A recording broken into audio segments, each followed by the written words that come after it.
Lipat ganda kesyukuran kita pada malam hari ini bisa kita isi dengan sama-sama membaca jantungnya Al-Quran, yaitu surah Yasin. Jadi surah Yasin itu digelari oleh Nabi SAW dengan jantungnya Al-Quran.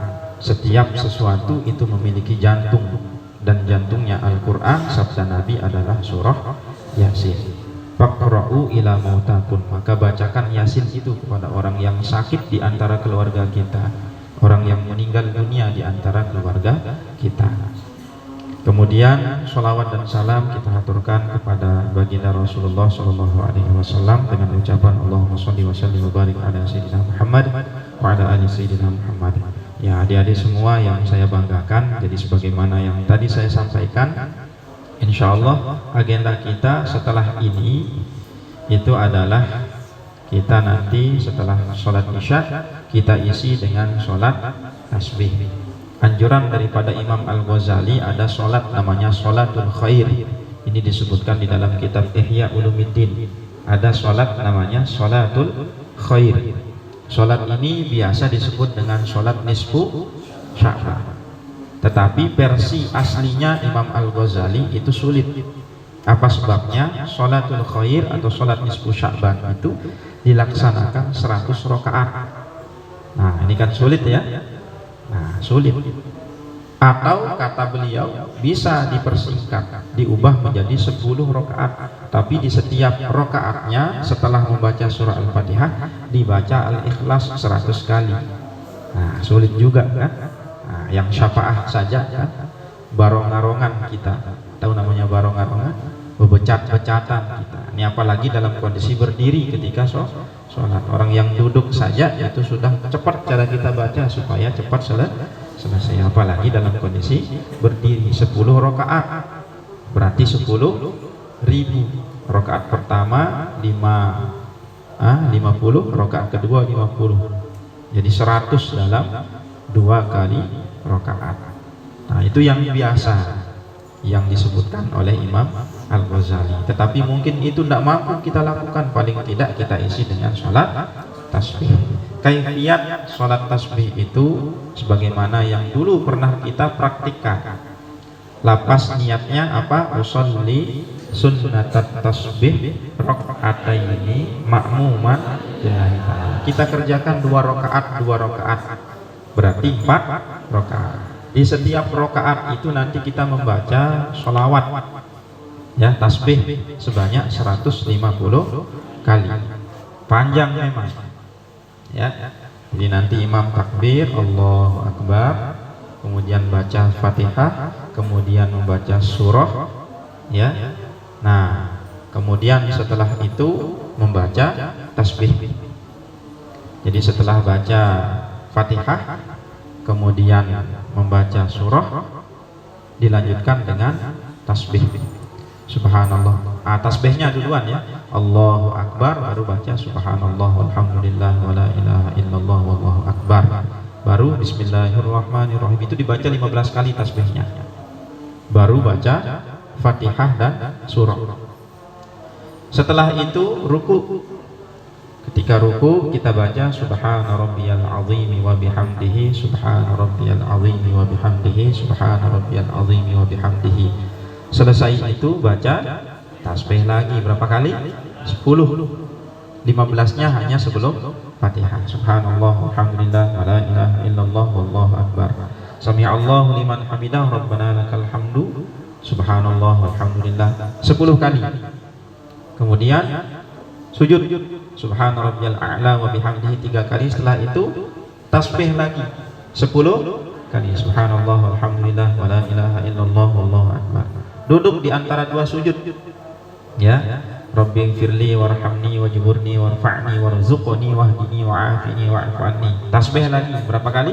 10 kali. Subhanallah walhamdulillah wala ilaha illallah wallahu akbar. Baru sujud lagi subhana rabbiyal a'la wa bihamdihi 3 kali. Tasbih lagi. Ya, memang panjang ya, tapi kalau dibandingkan dengan yang tadi ya lebih baik kita pilih yang ini. Nah, baru setelah sujud yang kedua jilsatul istirahah, ya. Jadi ketika sujud kedua biasanya kita langsung berdiri. Nah ini enggak, kita duduk jilsatul istirahah, duduk sejenak. Di duduk sejenak itu kita baca tasbih lagi 10 kali. Subhanallah, alhamdulillah, wala ilaha illallah, Allahu akbar 10 kali.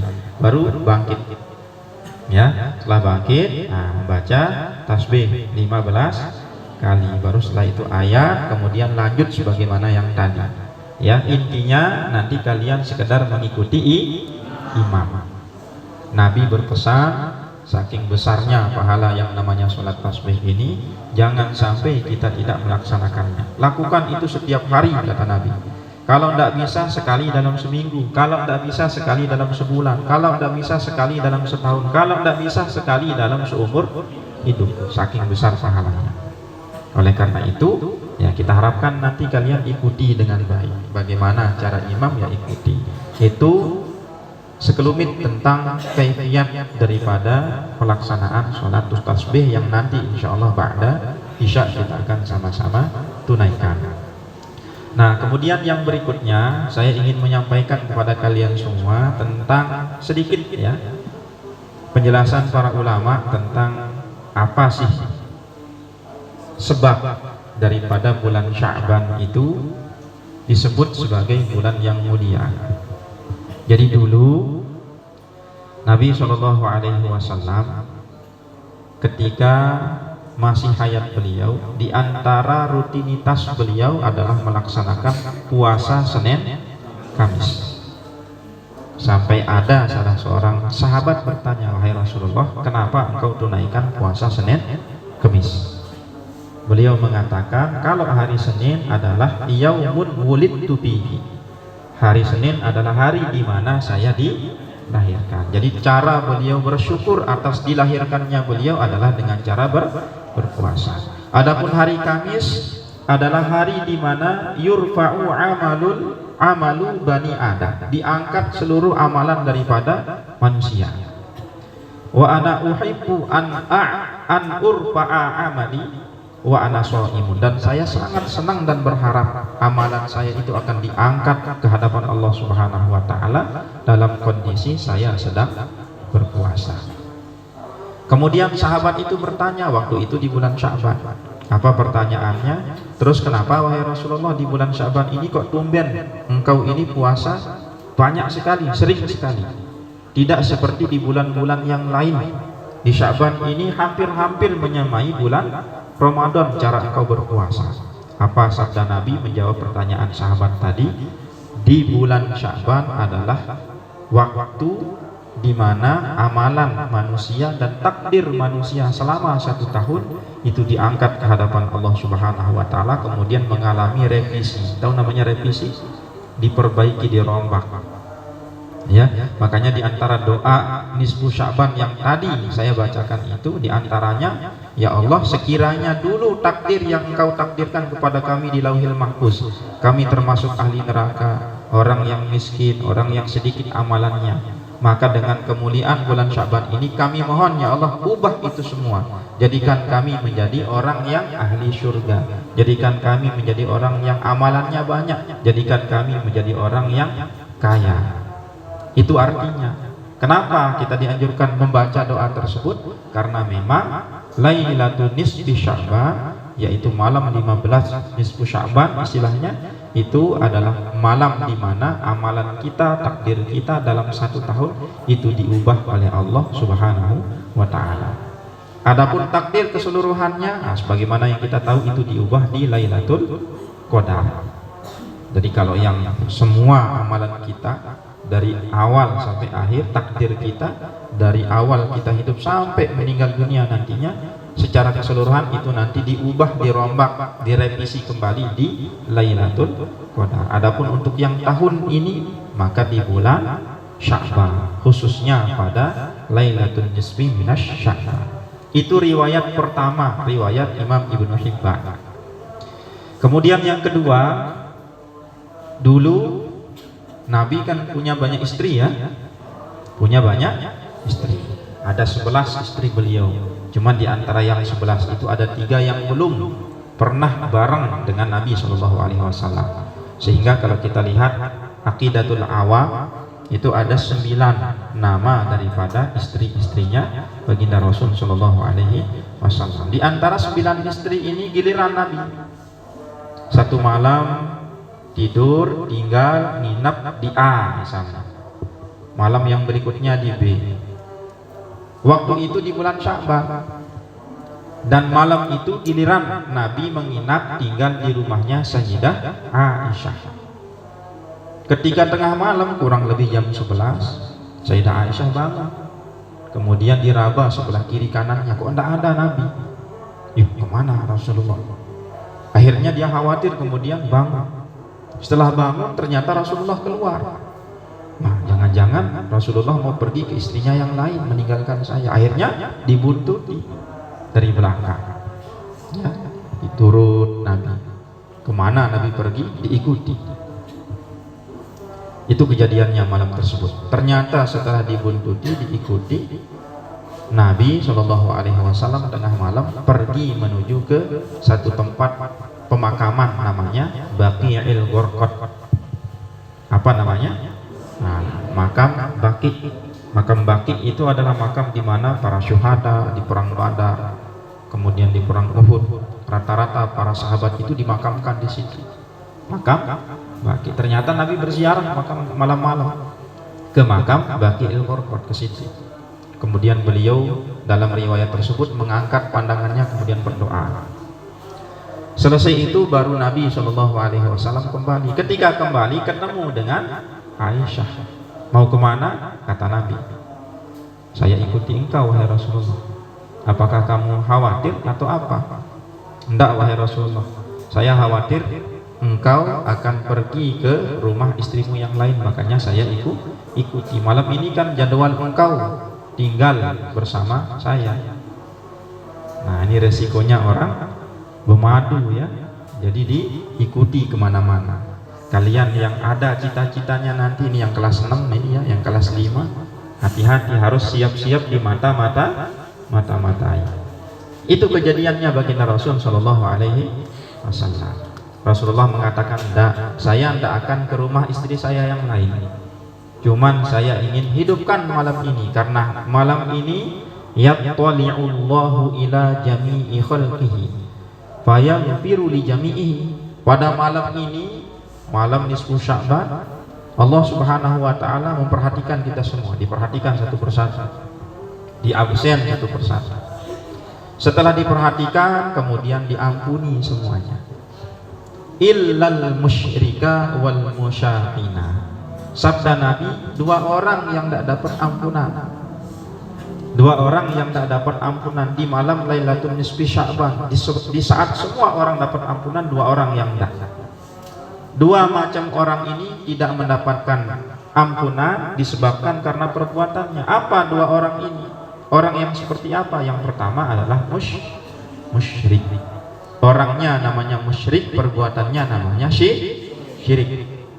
Syirik itu perbuatan, orang yang melakukan perbuatan syirik itu namanya musyrik.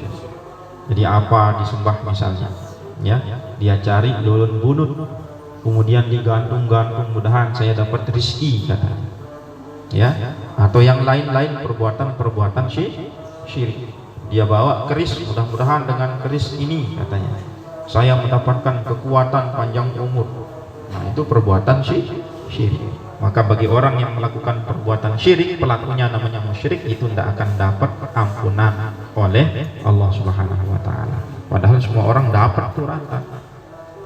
Itu yang pertama, yang tidak mendapatkan ampunan.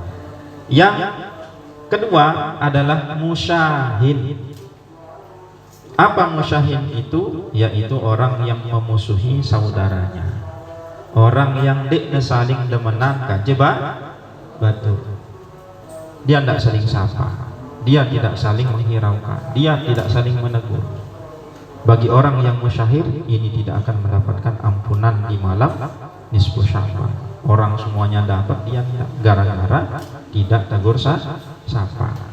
Maka kalian semua yang namanya kita berkelompok, berjamaah, bersosialisasi bareng kayak gini, pasti ada kesalahan-kesalahan teman kita, atau mungkin kita sengaja ataupun tidak, bentuknya perbuatan ataupun ucapan.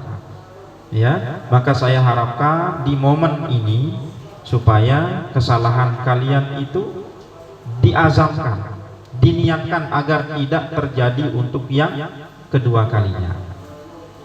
Ya. Dan kalau ada kesalahan orang, teman kalian ke kalian, di malam ini, di momen yang mulia ini, segera pasang dalam hati, saya maafkan kesalahan teman-teman saya. Bisa kira-kira? Nah, bisa tidak? Dua-duanya, ya. Bukan hanya memaafkan teman, tapi juga kalau salah minta maaf. Itu cara para ulama sehingga masuk bulan Ramadan dalam kondisi hati bersih. Momen saling memaafkan adalah di malam nisfu Sya'ban. Nah, saya pernah bercerita ya, bahwa dulu ketika Nabi mengisi kajian, Nabi mengisi, kemudian para sahabat keliling. Pernah ya saya sampaikan, tiba-tiba Nabi bilang apa? Sebentar lagi akan masuk ahli surga. Sahabat yang hadir penasaran, siapa kira-kira yang disebut oleh Nabi ahli surga? Sebagian mereka menganggap yang disebut oleh Nabi itu adalah Abu Bakar, Utsman, Ali, Umar. Ternyata yang masuk adalah sahabat yang jarang ada yang kenal, saking dia miskin sampai ada yang tidak mengenalnya. Itu malam itu. Ya, ini siapa? Mungkin salah orang. Di hari berikutnya Nabi juga dalam kondisi mengisi majelis, kejadiannya sama. Sebentar lagi akan datang orang yang akan menghuni surganya Allah nanti. Orang-orang mikirnya yang tadi, sahabat-sahabat populer terkenal, sekelas Abu Bakar, Umar dan sebagainya. Ternyata orang yang kemarin, yang sebagian mereka tidak kenal orang itu, saking miskinnya, saking jauh tempat rumahnya, tidak terkenal. Mungkin salah orangnya, mungkin salah sebut Nabi, mungkin bukan yang ini yang dimaksud. Ternyata hari yang ketiga dalam kondisi yang sama Nabi menyebut lagi, sebentar lagi akan masuk ahli surga, dan orang yang sama itu juga yang masuk. Akhirnya salah seorang di antara sahabat minta izin kepada sahabat yang disebut ahli surga tadi untuk nginep di rumahnya, untuk memantau, melihat apa sih kira-kira amalannya, sehingga dia disebut oleh Nabi ahli surga. Sampai 3 kali nginep dia 3 malam. Malam pertama, malam kedua, malam ketiga dilihat-lihat biasa saja amalannya. Selesai sholat berjamaah, sholat ba'diyah 2 rakaat, kemudian ditutup dengan witir, sudah. Oh, kalau gini amalannya banyak kita yang lebih hebat, kata sahabat yang nginep itu. Tengah malam sholat tahajud 2 rakaat, tidur lagi. Sahabat yang nginep itu bilang, oh kalau hanya sekedar gini banyak yang lebih hebat daripada dia. Malam yang ketiga lihat bacaan Quran, 1 ain, ditutup Qurannya, selesai sudah. Hati orang yang nginep tadi, sahabat yang nginep itu mengatakan, kalau hanya sekedar gini bacaan Qurannya, kita juga bisa lebih dari itu. Akhirnya keesokan paginya bertanyalah sahabat tadi, saya ini nginep supaya lihat amal ibadahmu, karena Nabi bilang kamu itu adalah ahli surga. Kira-kira apa? Saya lihat sholatmu biasa, puasamu biasa, ngajimu juga sedikit. Banyak kok sahabat teman-teman kami yang lebih hebat dari itu amalannya, tapi tidak pernah disebut sebagai ahli surga. Ini ya, kamu apa amalannya? Orang tadi mengatakan, amalan saya yang tidak pernah saya tinggalkan adalah setiap saya akan tidur malam hari selalu saya berniat, ya Allah, sekiranya ada kezaliman orang kepada saya hari ini, saat ini juga saya maafkan. Dan kalau ada kesalahan saya kepada orang lain dan engkau masih memberikan saya hidup sampai besok, saya akan gunakan hidup saya yang besok itu untuk meminta maaf. Itu sebabnya disebut oleh Nabi sebagai ahli surga.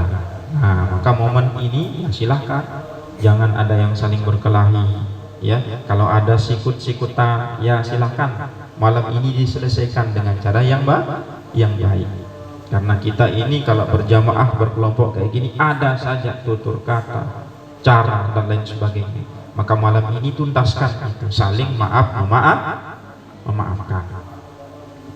Sudah isya ini ya? Sudah isya.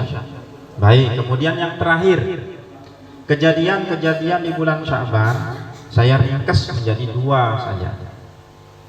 Yang pertama, di bulan Sya'ban itu terjadi tahwilul kiblah. Apa? Tahwilul kiblah. Apa artinya tahwilul kiblah? Perpindahan arah. Jadi dulu Nabi setelah di Madinah itu sholatnya itu tidak menghadap ke Ka'bah.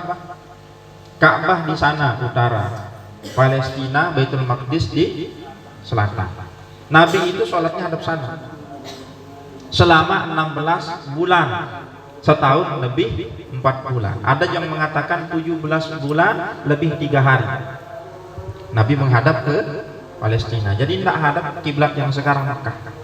Nabi rindu kepada kampung halamannya, akhirnya berdoa dari awal selama 17 bulan, baru Nabi dikabulkan doanya. Dan dikabulkannya itu saat Nabi SAW sedang sholat asar. Nabi jadi imam, makmumnya para sahabat sholat asar.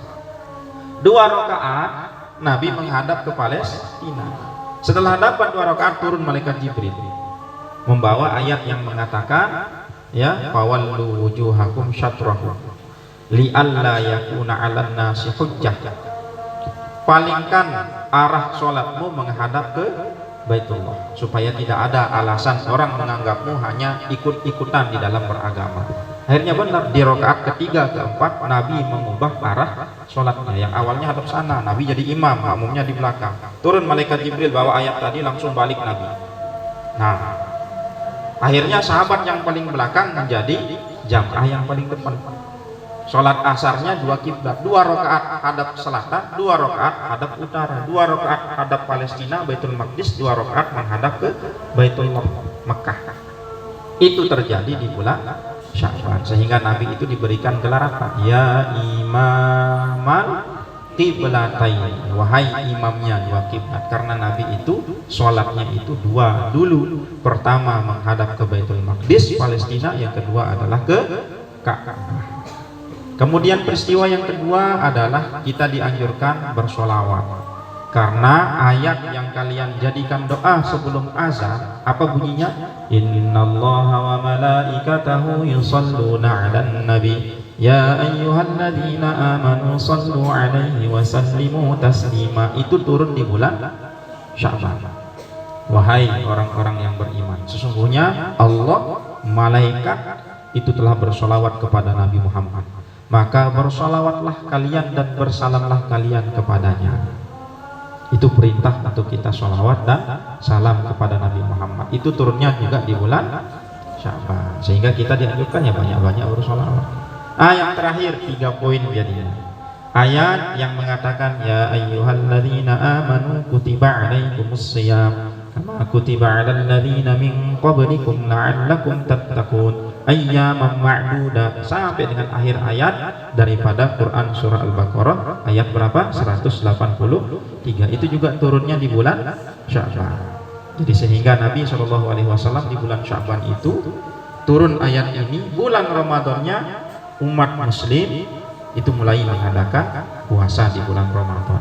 Itu terjadi di bulan Sya'ban, tahun yang kedua setelah hijrahnya baginda Rasul SAW. Banyak lagi peristiwa-peristiwa yang lain, cuman paling tidak yang 3 ini diingat. Pertama apa?